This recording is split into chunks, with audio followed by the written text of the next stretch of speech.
Shalom Bapak Ibu Guru, teman-teman, dan juga saudara-saudara sekalian.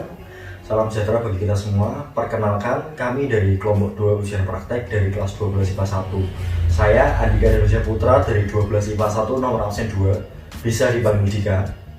Saya Benedictus Natalino Spektra dari kelas 12 IPA 1 nomor absen 3. Bisa dipanggil Benet.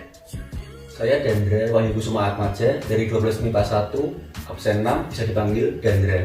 Saya Jonathan Putra Prakosa dari 12 IPA 1, bisa dipanggil Jogut, nomor absen 14. Saya Rafael Pramudia dari 12 IPA 1, absen 21, bisa dipanggil Noven.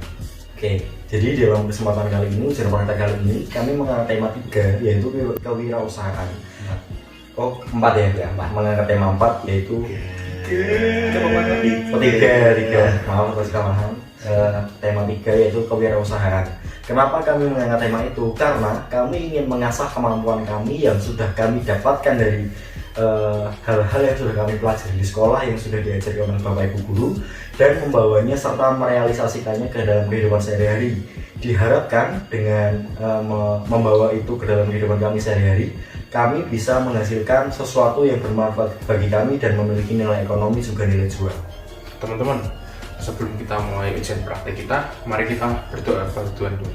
Tuhan Allah Bapa dan Tuhan Allah Bapa yang Maha Baik, terima kasih Kau telah mengumpulkan kami di sini. Berkatilah kami dalam kegiatan ini, supaya kegiatan kami ini dapat berjalan dengan lancar dan dapat berguna bagi kehidupan kami di masa depan. Amin. Dalam nama Bapa dan Putra dan Roh Kudus. Amin.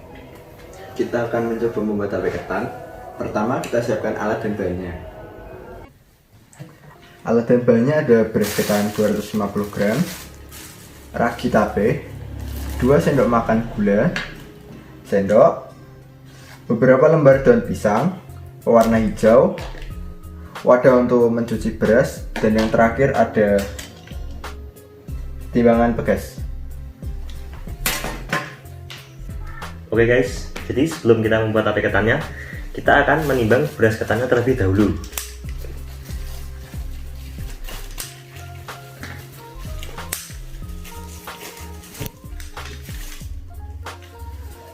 Oke, ini di timbangan begasnya kita bisa melihat kalau berat beras ketan ini adalah 250 gram. Bentar. Sebelum itu aku tuh nggak tahu sih, begas itu apa sih? Nah, begas itu adalah suatu benda yang bersifat elastis dan dapat menyimpan suatu energi mekanis. Bentar deh, kayaknya aku ada PR. Bentar ya. Oke.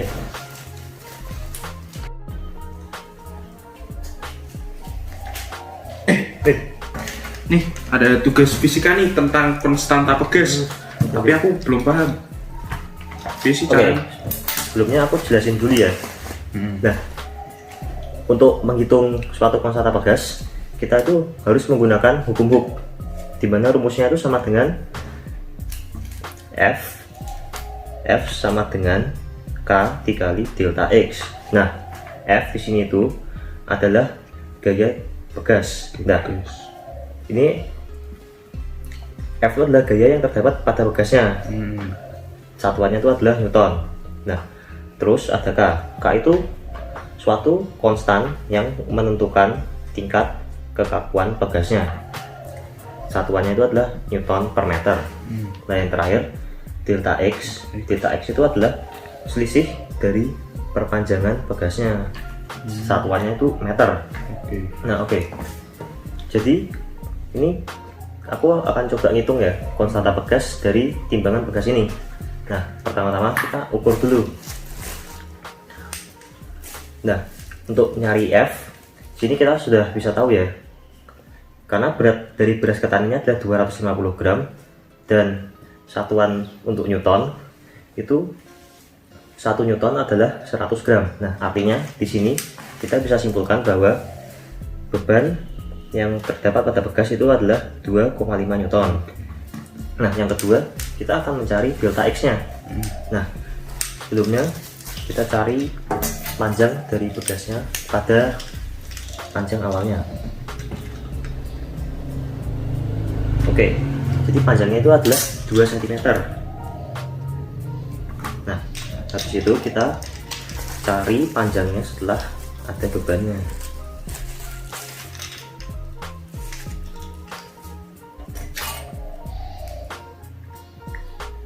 Ternyata panjang pegasnya setelah ada bebannya itu 4 cm. Nah, bisa disimpulkan kalau delta X-nya itu adalah 2 cm. Nah, karena satuannya itu meter, jadi kita harus ubah ke meter dulu ya. Jadinya 2 kali 10 pangkat min 2 meter. Nah, sekarang kita ke perhitungannya nih. Nah, untuk mencari konstanta berarti rumusnya kita ganti. Jadi K sama dengan F per delta X. Nah, kita tinggal masukkan nih angka-angkanya. Sama dengan 2,5 per 2 dikali 10 pangkat min 2. Nah, dari sini kita bisa tahu hasilnya itu adalah 125 Newton. Nah, jadi konstanta pegasnya itu adalah 125 Newton per meter.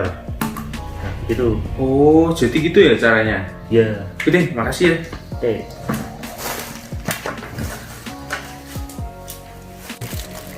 Yang pertama, cuci beras ketan sampai bersih.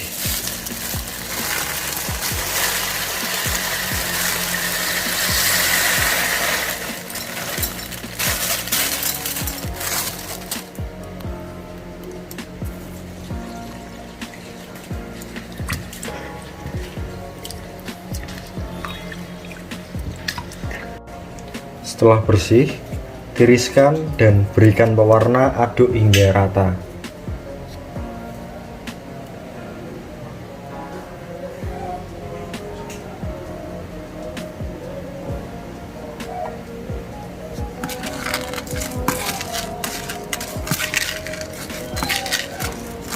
Setelah rata, masukkan ke dalam kukusan dan kukus hingga matang.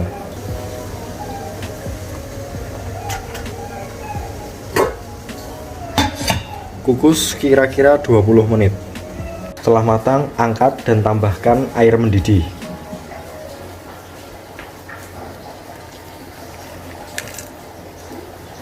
Setelah itu, tambahkan kira-kira 1 sendok teh ragi tape.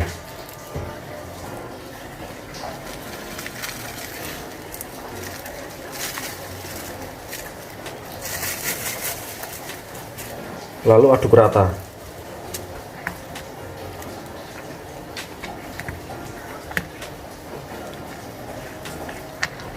Lalu tambahkan 2 sendok makan gula pasir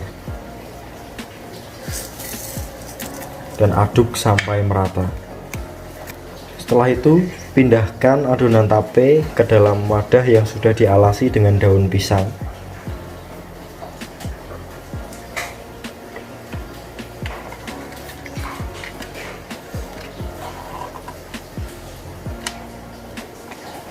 Lalu tutup kembali menggunakan daun pisang.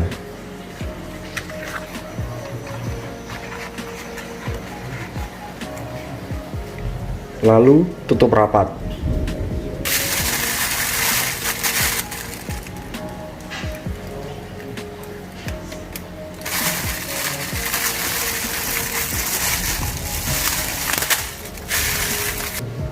Setelah ditutup rapat, diamkan dan simpan selama 2-3 hari. Bro, kamu tahu nggak sih kalau proses pembuatan tape ketan itu merupakan suatu bentuk bioteknologi konvensional? Emang bioteknologi konvensional itu apa sih? Nah, bioteknologi konvensional itu adalah suatu bentuk bioteknologi yang memanfaatkan organisme secara penuh untuk menghasilkan suatu produk melalui proses fermentasi. Lalu hubungannya sama tape ketan itu apa? Dalam pembuatan tape ketan terjadi proses fermentasi, yaitu fermentasi alkohol. Mikroorganisme yang digunakan dalam fermentasi tape ketan ini adalah Saccharomyces cerevisiae. Nah, dalam fermentasi alkohol, proses biologi yang terjadi adalah mikroorganisme dari ragi tape akan mengubah gula seperti glukosa, fruktosa, dan sukrosa menjadi energi seluler dan menghasilkan alkohol serta karbon dioksida sebagai produk sampingan. Oke, sekarang kita jadi lebih tahu ya. Nah, kita kan kemarin sudah membuat tape ketan ya.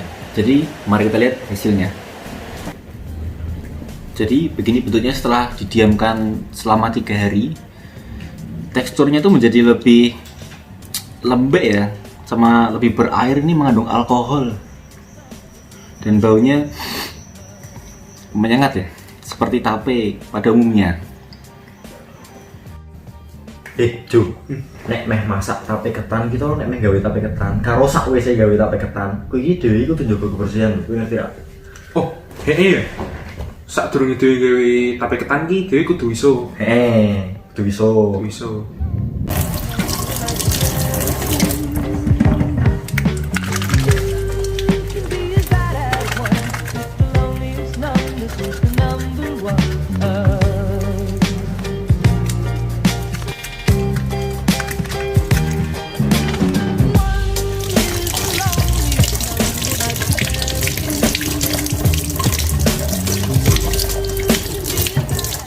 Nah, terus baru kowe wiso. Kowe kan kowe nyepak-nyepake bahan karo alate. Lah bahan-bahan iki kudu mbok kumbah sik nganti resik. Ben iki bakteri-bakteri sing nempel ning bahan-bahan iki ilang lho. Tapi ragine aja mbok kumbah. Oh iya. Ragi mbok kumbah yo hancur. Ya, Terus ketane, terus godhong gedhange barang iki kudu mbok resiki. Oh iya. Sing terakhir ki kowe kudu ngumbah apa bekasmu masakanmu kuwi. Oh iya ya ben resik Ya ben resik meneh, ben ra ono bakteri meneh sing sisa-sisa nih panganan kuwi.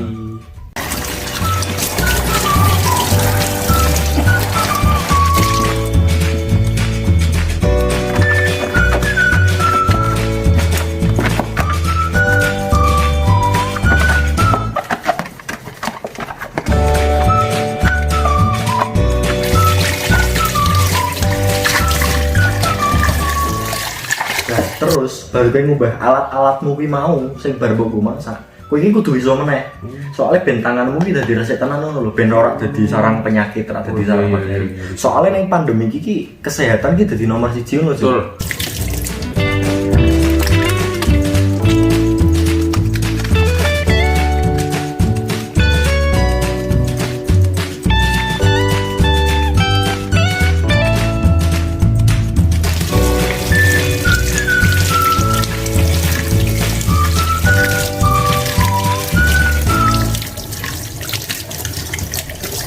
Halo teman-teman, jadi kali ini kita bakal coba membuat salah satu makanan puding tape ketan, dan bahan dasar utamanya itu adalah tape ketan. Tape ketan ini merupakan salah satu makanan khas daerah di Jawa Barat, khususnya daerah Kuningan.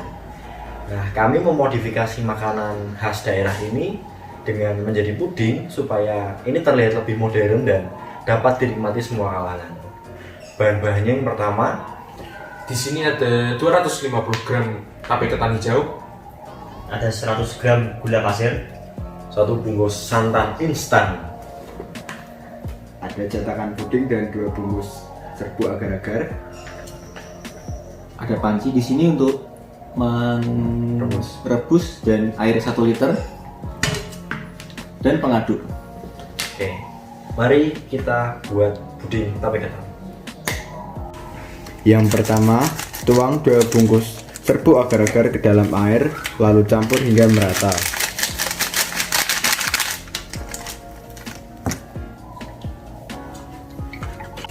Aduk terus hingga semua tercampur dan larut dengan air. Setelah larut, tambahkan gula dan aduk hingga merata.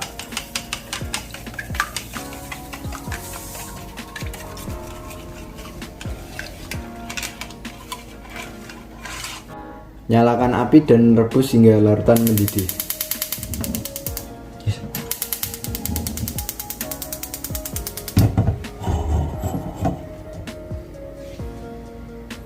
Aduk terus hingga air mendidih.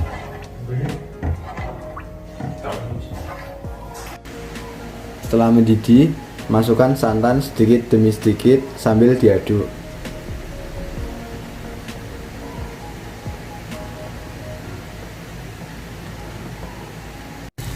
Aduk-aduk terus, lalu diamkan sebentar. Lalu masukkan tape ketan ke dalam cetakan. Tuangkan secara perlahan adonan agar-agar ke dalam cetakan.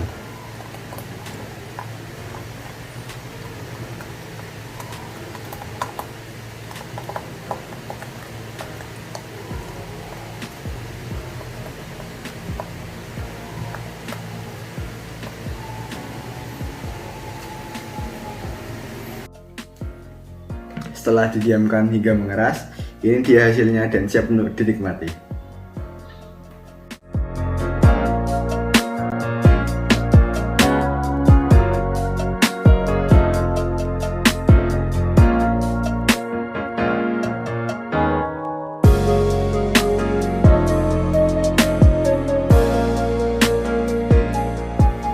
Nah, let me give you some tips to enjoy this pudding. Just eat it while it's still cold.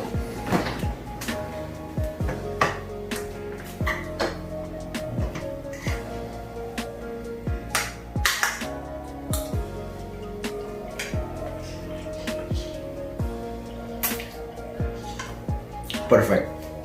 The next tips is you can add some ice cream.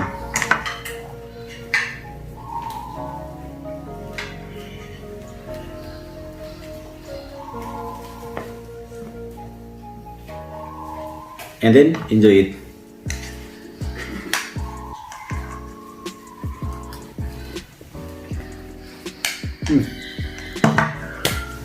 Delicious.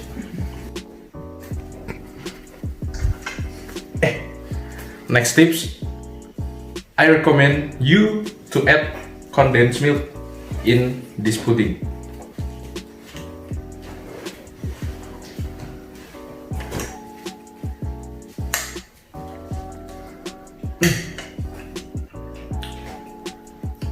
Trust me, it's so delicious.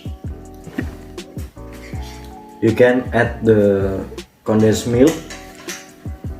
Okay, like that. And some sprinkles.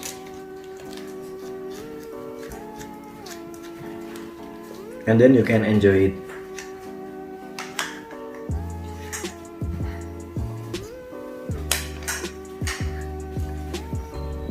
Well, for me, I like to eat my pudding with some bread.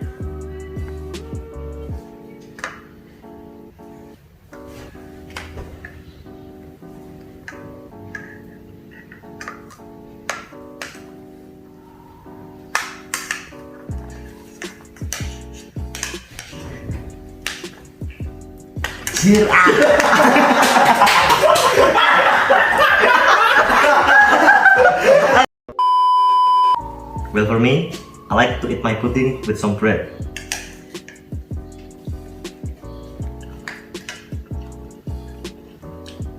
And I kid you not, it's very delightful.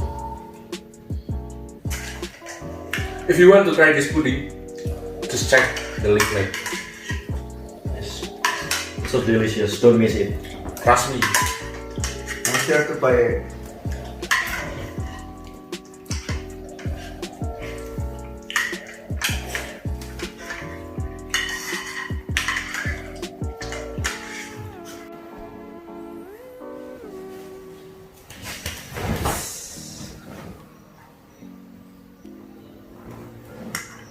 Kamu tahu nggak sih puding termasuk koloid? Koloid adalah campuran yang memiliki sifat antara campuran homogen dan heterogen, antara dua zat atau lebih. Nah, puding kan termasuk koloid. Tapi koloid jenis apa? Kan ada banyak toh. Karena puding koloid, zat fase cair yang terdispersi zat fase padat, makanya puding termasuk jenis emulsi padat. Oh, jadi gitu toh. Iya. Nah, sekarang kita jadi lebih tahu ya kenapa puding termasuk koloid dan apa jenisnya. Iya ya, ternyata sains tuh hebat bisa tahu semua gitu. Ya, sains tuh keren ya.